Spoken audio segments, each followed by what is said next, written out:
What is up, guys? Welcome back to the channel and welcome to a brand new video. So today you join me for another car review, and as you can see behind me we have the all-new Suzuki Fronx. And yeah, what a car. Let's go around the exterior, interior, go for a drive, chat about all the details. And yeah, big thanks to BB Group Suzuki, which is the local Suzuki dealership out here in Zanin. I'll leave their details down in the description below, and yeah, do check them out. Now, I really do hope you guys enjoy this video. Let's get right into it.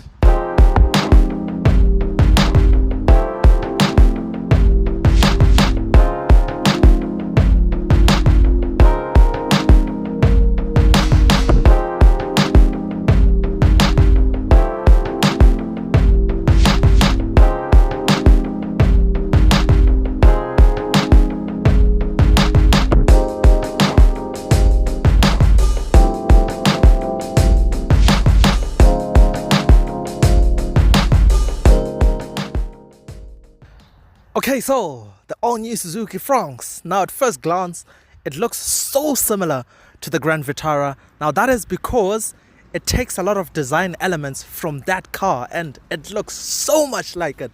But in person, it's actually a lot smaller than the Grand Vitara. That is because this is based on the Baleno platform, but it takes design inspiration from the Grand Vitara. And I have to say, this is an amazing looking compact SUV.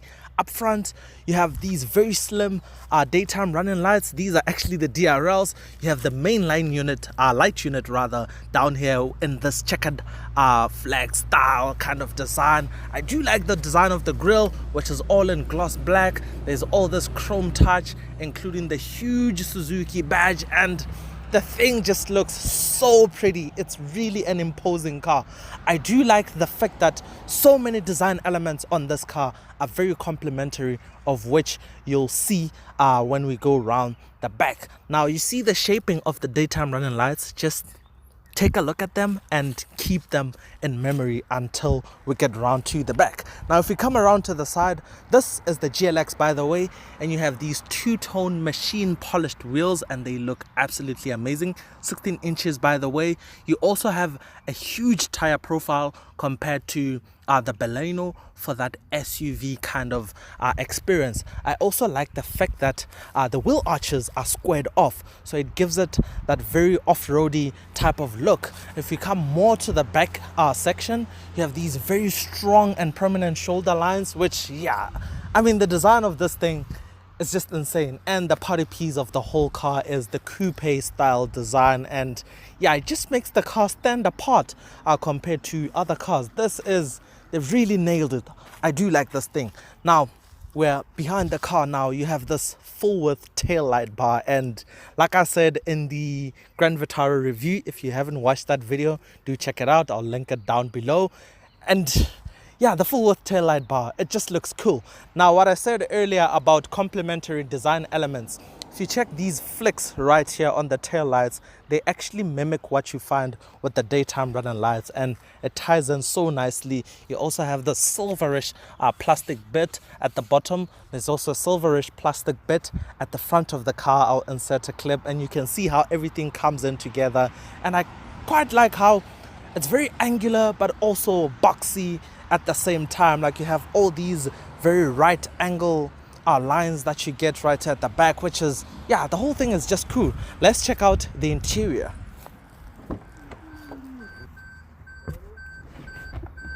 So the Fronx interior. Now I'll get one thing out of the way. I don't quite like this burgundy maroon type of material that they've chosen for the interior, because I feel like it won't necessarily work with all exterior paint colors. So yeah, I'm pretty sure some people will really like it, but also I'm pretty sure, once again, some people won't like it. And yeah, that's that. But otherwise, in here, it's really nice. Steering wheel fits really nice and well in your hands, and it has this gloss black touch, and this is the steering wheel that we've come to see in pretty much all the other Suzuki models. And yeah, it's nice, it's small, the grip points are very nice and comfortable, and yeah, really nice. Infotainment screen, there's a choice of 2 screens. The base GL gets a 7-inch screen, and this top trim GLX gets this 9-inch screen. But on both cars, it's available with Apple CarPlay and Android Auto. And Apple CarPlay is actually wireless. I'm currently connected right now. As you can see, my phone is here, and the Apple CarPlay menu is up and running. Now, the inbuilt infotainment system of the car is actually quite decent. It's nice. Resolution is quite nice and big. The menus are nicely laid out, and it's easy to navigate. Also, responsiveness is really good. So yeah, I can't fault it there, because bravo. Now, the rest of the interior is actually quite nice. You get automatic climate control. There's also some vents out in the back for rear occupants, which is very handy. And the rest of the design around here is quite nice. It's very interesting. It's very funky in a way, with all these different subs, some kind of metallic looking materials, and it makes the interior feel and look alive. Seats are also very nice and comfortable. They are very well bolstered, and I can't fault them in any way. One thing I wish is they'd offered a sunroof, because I feel like it would have made the car look even nicer with a panoramic sunroof. But other than that, I can't really fault anything. There's plenty of storage, cup holders here and there. There's also this armrest. As you can see, it's very nice and comfortable, and it's covered in leather, whereas most of the interior is actually in cloth, like the seats mainly. But there are some other leather touches, like right here on the door trims, and yeah, it's quite nice. Let's actually check out the space in the back.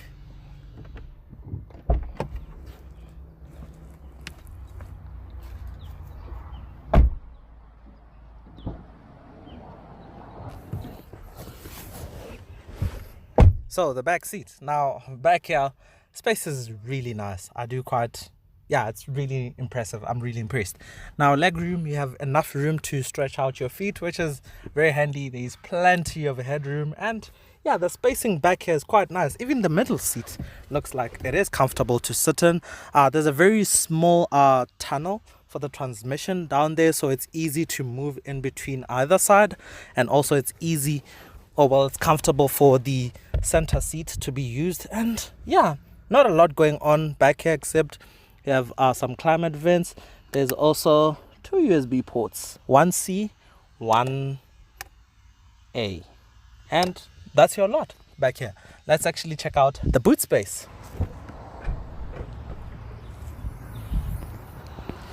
So, boot space, you're looking at about 304 liters of boot capacity, and I have to say, it looks decently big, although some rivals do definitely have much bigger boot spaces. But yeah, the spacing is nice and squared off, so makes it easy to load stuff in and out. Although I say that, there is a really huge loading lip, literally a wall, so it'll be very challenging to lift stuff in and out, but otherwise a very nicely spaced boot.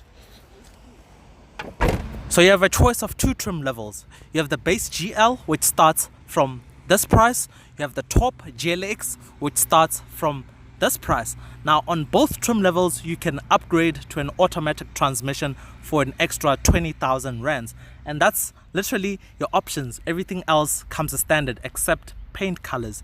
You do have to pay extra for your paint color of choice. So let's talk about the engine technicalities. Okay, so the engine, now you're looking at the K15B. Now this is a 1.5 liter naturally aspirated 4-cylinder, in this case making 77 kilowatts, which is around 105 horsepower and 138 newton meters of torque. Now you have a choice of 2 gearboxes. The standard gearbox is the 5-speed manual, but you can also opt for the 4-speed automatic transmission. Now, Suzuki claims with the manual, this engine can do about 5.5 liters per 100 kilometers, and for the auto gearbox, it can do around 5.7 liters per 100 kilometers. So yeah, that's your lot. Let's actually go for a drive. So guys, you join me inside the all new Suzuki Fronx, and I have to say I'm quite fond of this car. I think it's really cool, and I believe these are going to sell like hotcake. I would like to bet on that, and I want to stand by that. So a couple of things I want to clear. Now this car comes with a 5-year 200,000 kilometer mechanical warranty and a 4-year 60,000 kilometer service plan. There's also a 6-year unlimited mileage corrosion warranty. So yeah, that's a thing. And another thing I want to clear is there's also a whole host of safety features. Now the GLX, being the top trim, gets more equipment, so you get stuff like a 3D surround camera system, which makes it really easy to maneuver around tight spaces, to get into parking spaces, all of that. So that's quite cool. You also get stuff like wireless charging, keyless access for the GLX, that is. But other than that, the cars are similarly equipped, which is quite good. So in terms of recommendation, which trim I'd recommend, I think they're both good enough. If you could only afford the GL, that also comes with good enough equipment. So I mean, 7-inch screen makes no difference as long as you have your app connectivity. So if you can afford the GLX, yeah, do go for that. If your budget only allows you to get the GL, you'll still be happy with that. Now, driving impressions. Now, first thing I noted is being inside here. Now, the car isn't all too big, but being inside here, you actually have a very lifted driving position. So you feel quite high up, like I have a great view of everything that's below me out there. Tight braking sport. So yeah, you do get that SUV type of experience. I'm not really sure how far low the seat can go, but I can try lower it and see. Still lowering, still lowering. But yeah, I've really lowered the seat right now. But yeah, you still get that raised type of driving experience, which is quite nice. Oh, another thing, this is my first time driving Suzuki's 4-speed auto box. Now, we've spoken about this in a couple of other videos. So yeah, first time experience. Now, it has really long gear ratios, of course, because there's very few gears, 4 gears. And yeah, fuel consumption, Suzuki claims 5.7 for the auto box, and I'm currently getting readings of 25 liters. So yeah, that's interesting. But in the real world, I think you'll get about 6.1 liters per 100 kilometers. This car will easily do that. Reason being, these cars are so light. I mean, this is an SUV, but it weighs about 1,015 kilograms. You heard right, 1,015 kilograms. So less than 1.1 ton. That's very light. So with that, you get really good fuel consumption. Now the fuel tank is, I'd say, small because it's the same size as in the Swift, which is 37 liters. Now you get a claimed fuel range of about 643 kilometers, somewhere there. And I can imagine in the real world you'll only be able to get like 550-ish, thereabout. So yeah, that's something to note, but it shouldn't be too bad, because to fill up you'll pay around 680 rands, which is yeah, it's a good trade-off, although you might have to fill up more often given the tank isn't too big. But I still have to talk about driving impressions. Now the steering wheel, for one, feels very nice and light, so it's really effortless to engage with the car.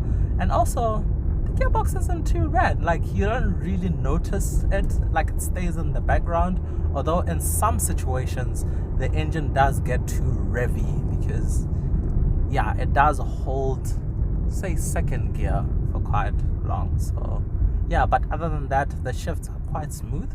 You can really chill out and relax and be cozy.